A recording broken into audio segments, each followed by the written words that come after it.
Kasus dugaan adanya harta dan transaksi tak wajar pejabat Direktorat Jenderal Pajak Kementerian Keuangan Rafael Alun Trisambodo kini masuk babak baru.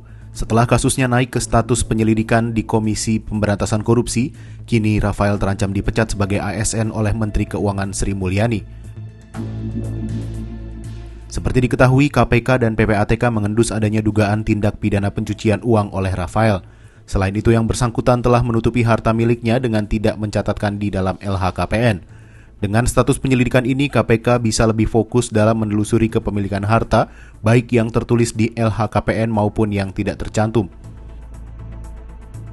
Inspektur Jenderal Kementerian Keuangan Awan Nurmawanuh menyebut investigasi dan audit telah selesai.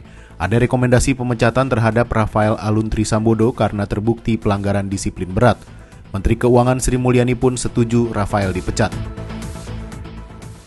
Dari hasil atau temuan bukti dalam audit investigasi itu, Inspektorat Jenderal atau Irjen merekomendasikan untuk memecat saudara RAT. Usulannya sudah disampaikan dan Ibu Menteri sudah menyetujuinya. Nanti mungkin selanjutnya akan diselesaikan oleh Pak Sekjen, proses selanjutnya. Kemudian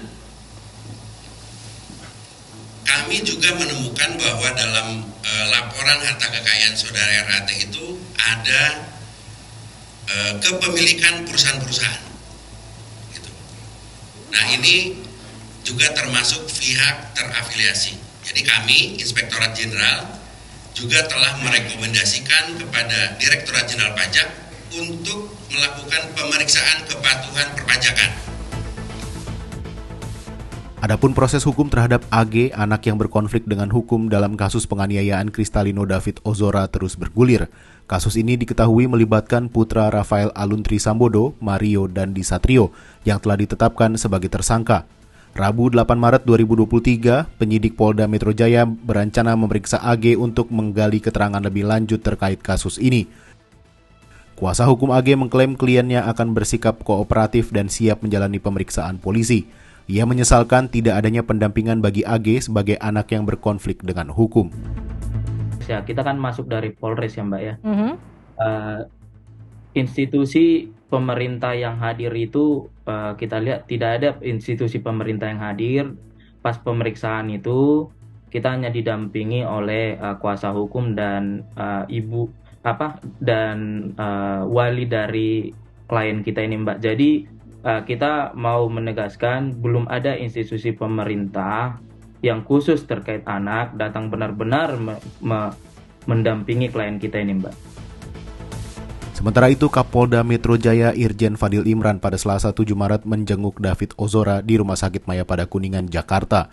Kapolda memberikan dukungan bagi keluarga David dan berjanji akan fokus mengusut tuntas kasus ini. Metro Jaya dari awal di bawah kepemimpinan saya berkomitmen untuk menyelesaikan kasus ini dengan seadil-adilnya. Oleh sebab itu, dari awal saya sangat terbuka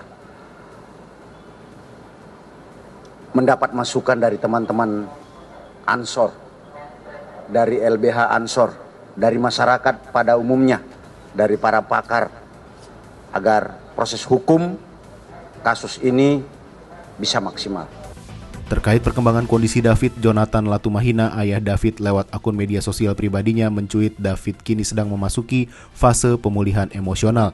Kesadarannya perlahan meningkat, lebih sering membuka mata, namun belum bisa berinteraksi dengan orang di sekitarnya.